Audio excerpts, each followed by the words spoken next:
चलिए तो आज के ऑनलाइन लैब क्लास में आप सबों का स्वागत है। जैसा कि आप लोग को मालूम ही है कि आज हम 12th ज्योग्राफी के अध्याय 5 का जो शेष पॉइंट है वो पढ़ाएंगे और हमें उम्मीद है कि आज यह चैप्टर को समाप्ति कर देंगे, इसलिए मैंने लास्ट लिख दिया। आज का पॉइंट होगा चलवासी पशुचारण और वाणिज्य पशुपालन या पशुचारण में अंतर। पहले लिख लीजिए इस पॉइंट को।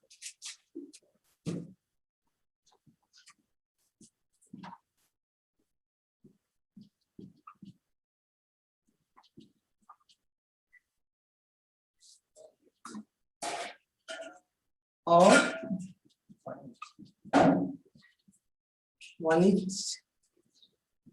वाणिज्यक पशुचारण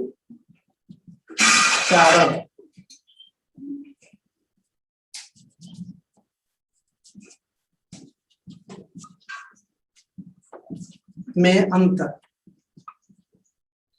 ये पॉइंट है आपका आज। और इसको बताने के लिए या लिखने के लिए पहले आप लोग ये इस तरह से बना लें।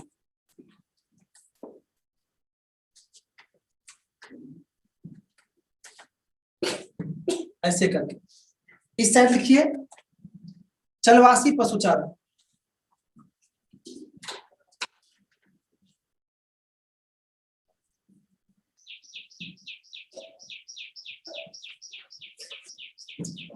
पशुचारण को पशुपालन भी कर सकते हैं। और इस साइड लिखिए वाणिज्यक पशुचारण, ये होगा। अब 1 नंबर 2 नंबर में लिखने से पहले इसको समझिए क्या होता है। चलवासी पशुचारण और वाणिज्य पशुचारण। चलवासी पशुचारण या पशुपालन उस पशुपालन को कहा जाता है जिसके अंतर्गत पशुपालक पशु के चारा के खोज में पशु को एक स्थान से दूसरे स्थान ले जाते रहते हैं, उसको कहा जाता है चलवासी पशुचारण। और वाणिज्यक पशुचारण उसको कहा जाता है जिसके अंतर्गत पशुपालक पशु को व्यापार के दृष्टि से पालते हैं और समानतः इसमें अधिक पशु पाला जाता है और एक ही जगह समानतः पशु को रखा जाता है, उसको कहते हैं वाणिज्यिक पशुचारण। चलवासी पशुपालक का उद्देश्य होता है पशु को चारा उपलब्ध कराना और वाणिज्यिक पशुपालक का उद्देश्य होता है अधिक से अधिक पशु को बेचकर लाभ कमाना। इस तरह से आप अगर दोनों पर ध्यान देंगे तो इसका अंतर अपने आप स्पष्ट हो जाता है। तो चलिए 1 नंबर 2 नंबर करके देखिए। इसके 1 नंबर में इस पशुपालन में पशुपालक पशु के चारा के खोज में पशु को एक स्थान से दूसरे स्थान ले जाते रहते हैं। फिर इसके 1 नंबर में इसमें पशुपालक अधिक से अधिक लाभ कमाने के लिए अधिक संख्या में पशु पालते हैं। फिर इसके दूसरा नंबर में इस पशुपालक का मुख्य उद्देश्य पशु को चारा उपलब्ध कराना रहता है। और इसका 2 नंबर में इसमें पशुपालक का मुख्य उद्देश्य पशु से अधिक लाभ कमाना रहता है। इसका तीसरा नंबर में यह पशुपालन का तरीका काफी पुरानी है और इसका तीसरा नंबर में यह पशुपालन का तरीका नया है। तो इस तरह से आपने चलवासी पशुचारण और वाणिज्य पशुचारण में अंतर को शायद समझ गए होंगे और लिख भी लिए होंगे। फिर भी अगर इसमें किसी भी तरह का आपको डाउट है तो आप हमसे पूछ सकते हैं। जी पूछिए।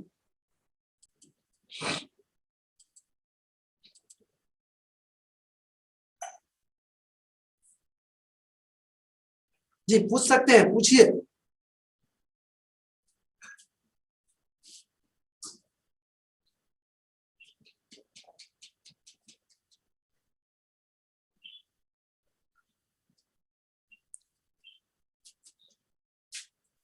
लगता है कि आप लोग को इसमें कोई दिक्कत है ही नहीं। पता हो सर चारा के मतलब क्या है? चारा मतलब हुआ भोजन। पशु को जो भोजन देते हैं उसको चारा कहा जाता है। जी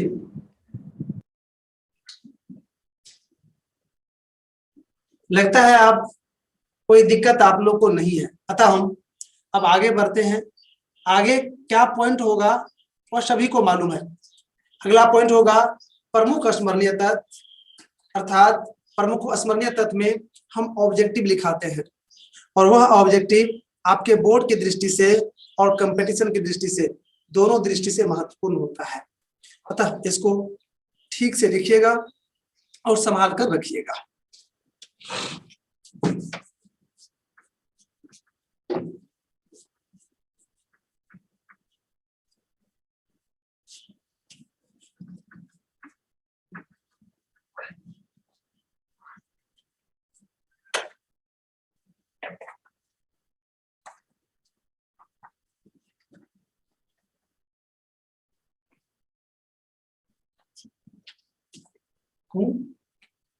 प्रमुख स्मरणीय तत्व।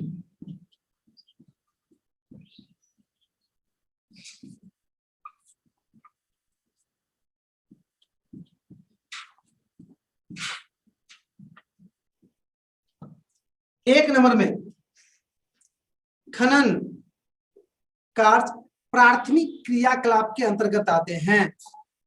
दूसरा नंबर में खनन की प्रमुख 3 विधियां हैं। तीसरा नंबर में आलू का मूल स्थान एंडीज है। चौथा नंबर में डच लोगों ने इंडोनेशिया में गन्ने की खेती शुरू की थी। पांचवा नंबर में वर्तमान में कुल भूमि का लगभग 32% भाग पर विश्व में वन है। 6 नंबर में चीन विश्व का सबसे बड़ा धान उत्पादक देश है। इसके बाद भारत का स्थान आता है। 7वां नंबर में गेहूं उत्पादन में रूस का विश्व में प्रथम स्थान है। और 8वां नंबर में मक्का का सबसे अधिक उत्पादन अमेरिका में होता है। मेरे भाई मैं बता दूं आज भी 50% से अधिक मक्का की खेती अमेरिका में ही होती है। 9 नंबर में चाय उत्पादन में भारत का विश्व में प्रथम स्थान है।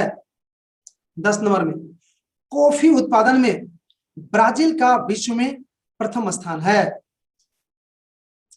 उसके बाद कॉफी की 3 किस्में होती है। पहला अरेबिका, दूसरा लिबेरिका, तीसरा रोबस्ता। नेक्स्ट कोको का उपयोग बिस्कुट और चॉकलेट बनाने में किया जाता है। नेक्स्ट घाना कोको उत्पादन में विश्व में प्रथम स्थान रखता है। नेक्स्ट रबर के उत्पादन में मलेशिया का विश्व में प्रथम स्थान है। नेक्स्ट कपास के लिए 210 दिन पाला रहित मौसम की जरूरत होती है। तो इस तरह से जो बहुत ही इंपॉर्टेंट ऑब्जेक्टिव टाइप का क्वेश्चन था 5वां चैप्टर में, हमने उसको लिखाने का प्रयास किया, लेकिन अब हम आगे नहीं बढ़ पाएंगे क्योंकि आपका समय समाप्त हो रहा था। आज की क्लास को हम यहीं पर विराम दे रहे हैं।